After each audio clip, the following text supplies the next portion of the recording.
Good morning, CIY.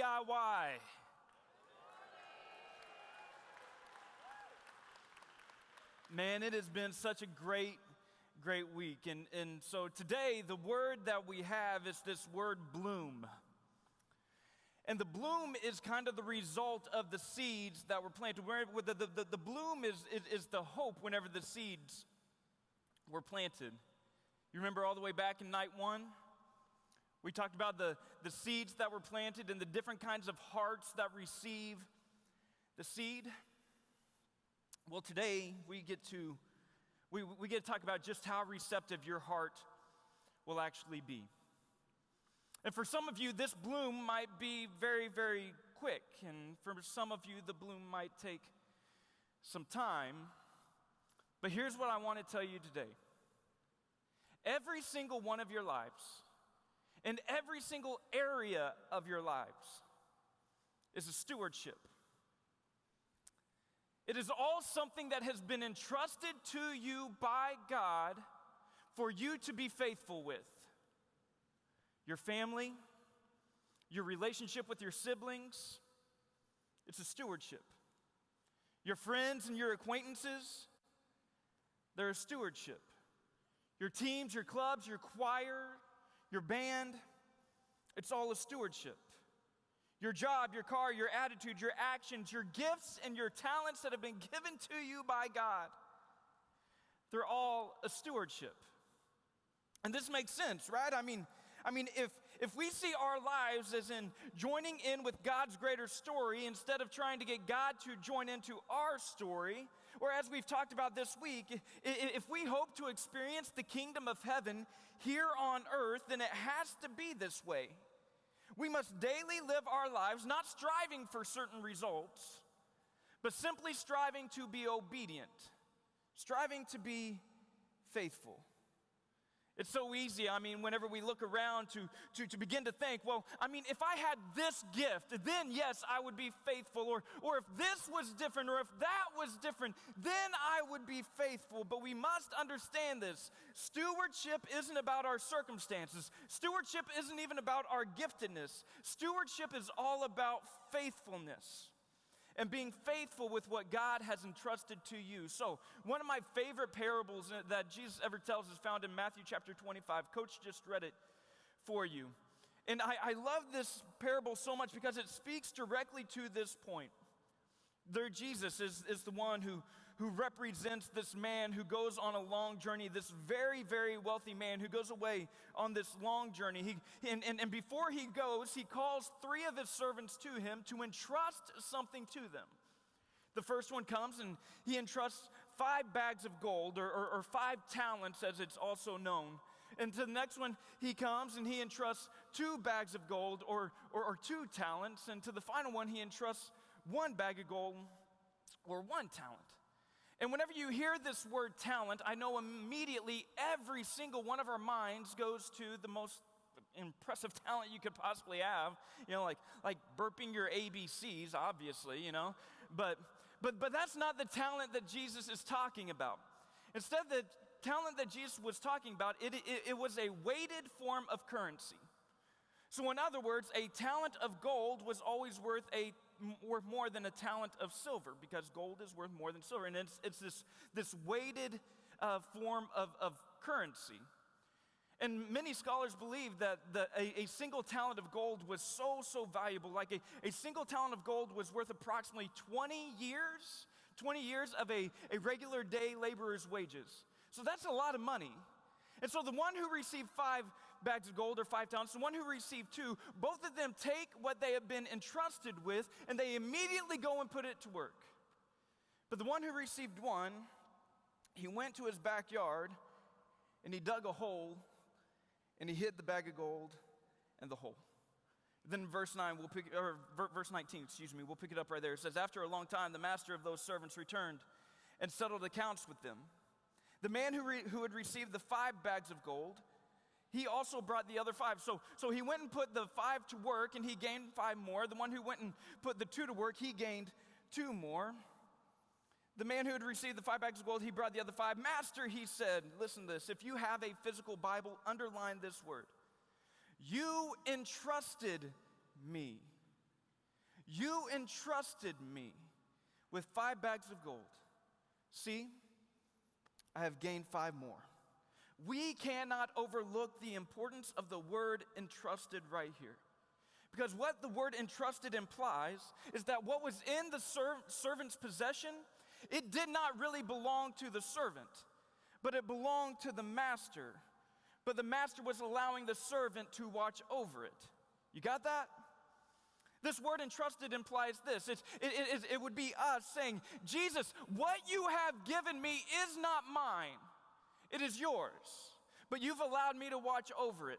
My gifts and my talents and my abilities, they are not mine. My finances, they are not mine. My family, they are not mine. They all belong to you, Jesus, but you've allowed me to watch over it. You've allowed me to steward it.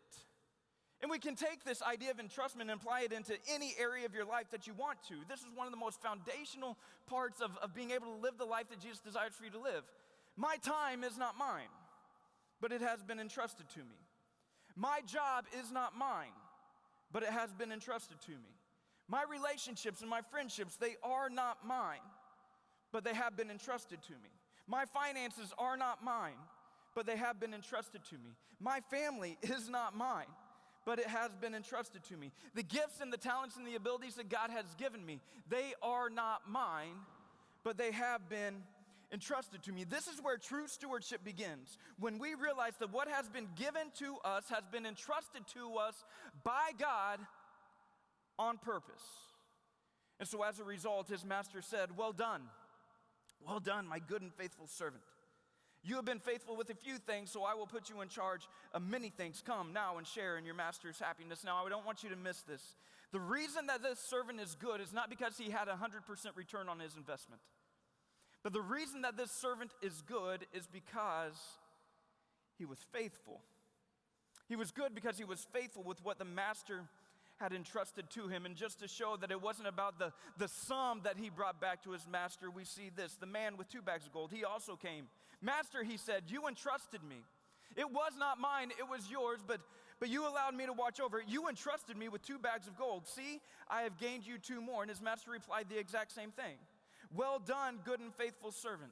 You are not good because of the return on investment, but you are good because you were faithful with what I gave you. So well done, good and faithful servant. You have been faithful with a few things, so now I will put you in charge of many things. Come and share in your master's happiness. But then verse 24, and can't you just picture this guy? He sees Jesus saying all of these glowing things about the first 2 who show up, the 2 who took what Jesus entrusted to them and they actually did something with it. And it's like he's standing in the back of the line and he's like, uh-oh, I probably should have done something here. But then he slowly walks up to Jesus, and the man who received the 1 bag of gold came, and Master, he said, I knew that you were a hard man, harvesting where you have not sown and gathering where you have not scattered seed. And immediately, this man goes into a mode that we all know so well. Let me ask you a question. Have you ever been caught not doing something that you know you should have been doing? You ever been there? I've been there more times in my life than I can even begin to count. I know that I should be helping around the house, instead I'm sitting on the couch. And my wife comes in and she said, hey, I thought that you were gonna vacuum today. Oh yeah, well, I had to get up early and I'm tired. You immediately go into this mode. Whenever you are found out to not be doing what you know you should be doing, our immediate reaction is to begin to make excuses. And that's exactly what this man does here. He knows what he should have done, and he knows that he did not do it. And so he immediately begins to make excuses, and this is his excuse. Well, it's actually your fault, master. If you weren't such a hard man, if I wasn't so scared of you, if you were more generous to me, if I wasn't so afraid to mess up, then maybe I would have done something. But it's your fault that I did nothing with what you entrusted to me. He goes on to say as much in verse 25. He says, so I was afraid. I was afraid of you, so I went out and I dug a hole and I hid your gold in the ground. See, here it is, all dirty and nasty. Here's what belongs to you. And church, this is where so many of us land whenever it comes to being faithful with what God has entrusted to us. It's not that we don't know what we need to do. We know exactly what we need to do.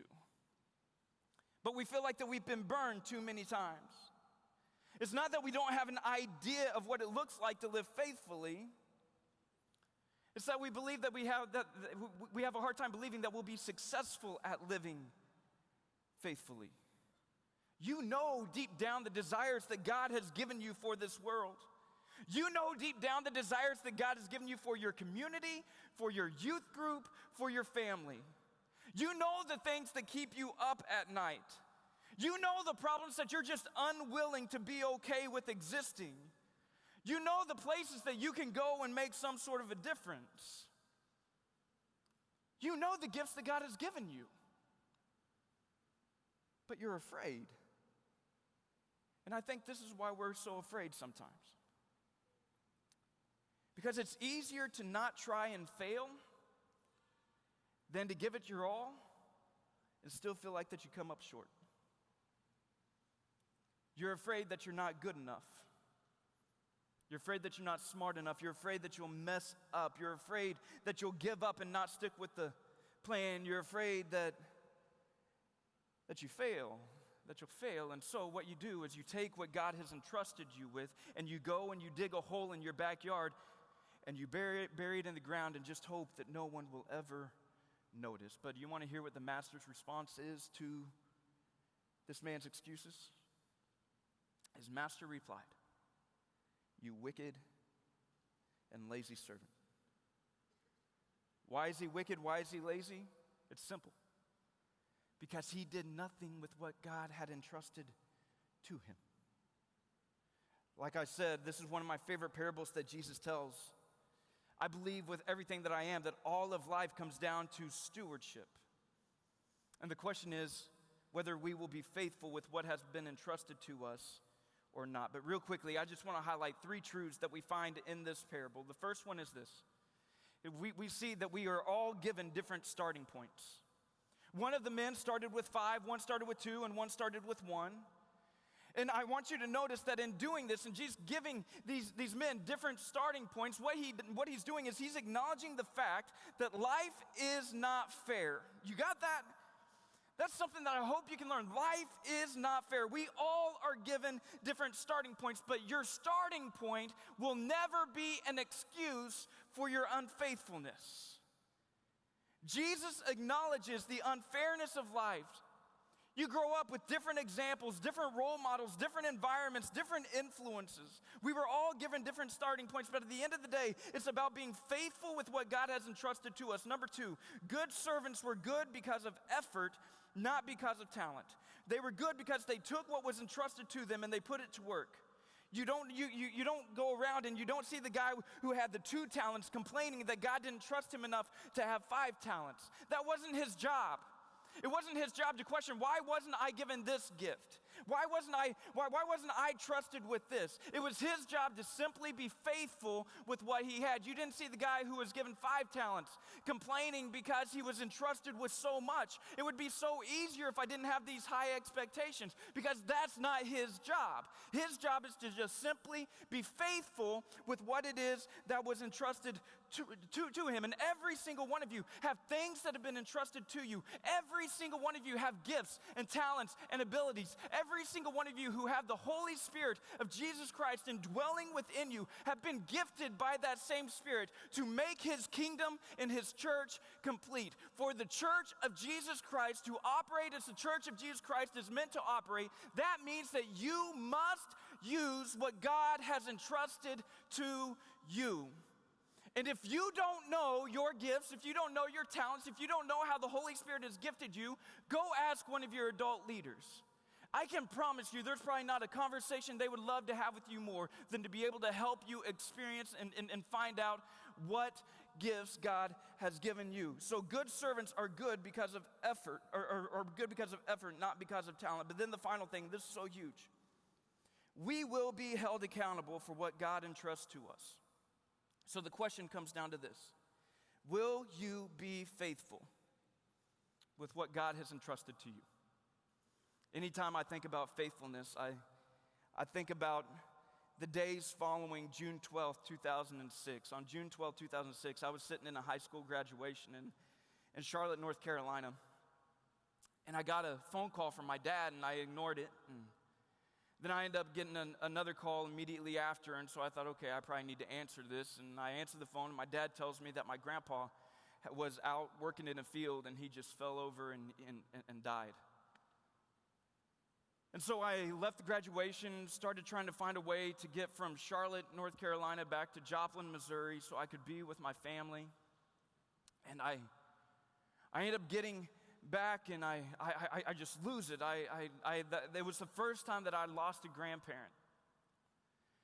And I remember the days that followed and the tears that were shed, but the thing that I remember most about that time was the day that I had to leave to go back to Charlotte. And my grandma came out to me. They had been married for like 60-some years. My grandma came out to me and she said, "Andy, I don't know what I'm going to do." And I hugged my grandma, and I don't know how often I give good advice.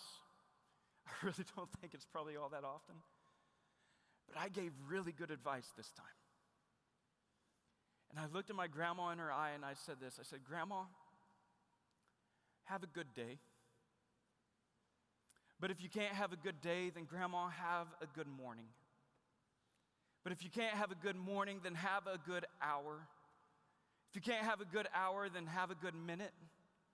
If you can't make an entire minute good, then make this moment good."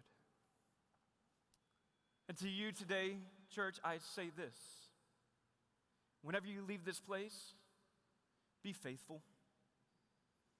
Be faithful today. If you can't make it an entire day being faithful, then that morning determine to be faithful. If you can't make it an entire morning, then that hour be faithful. If you can't make it an entire hour, then that minute be faithful. If you can't make it an entire minute, then in that moment be faithful. Be faithful with what God has entrusted to you. Be faithful with your gifts and your talents and your ability. Be faithful with those relationships that He's given you so you can ultimately point your friends back to Jesus. Be faithful with the hope that you have in the resurrection of Jesus Christ. This is not something you can do on your own. This is something that can only happen through the transformational power of the Holy Spirit working within you. But thanks be to God that Jesus did everything that we could ever need to have that power available to us. So I can stand up here confidently and be able to say, be faithful, church. Be faithful. Allow the Holy Spirit to lead you in your life. Allow the Holy Spirit to guide your thoughts. Allow the Holy Spirit to guide your words. Allow the Holy Spirit to work in you and through you. He can do it. He has done everything that needs to be done. Now it's up to us, not in our own power, but through the power of the Spirit that is available to us, to be faithful. So don't miss this. If you find yourself here today and you're not being faithful with what God has entrusted to you, welcome to the club. We've all been there at different times, and we've all spent more time there than what we would like to admit. Or at least I know I have. However, never forget that every day we are presented with another opportunity to do the right thing. So don't let the mistakes of the past keep you from experiencing the hope of the future. Instead, determine today, even though you may not feel like you have a ton to offer, determine today that I am going to be faithful with what Jesus has entrusted to me. And if you can't make it an entire day, then be faithful this morning. If you can't be faithful this morning, be faithful this hour. If you can't be faithful a whole hour, be faithful this minute. If you can't make it an entire minute, then in this moment right now, church, be faithful with what God has entrusted to you.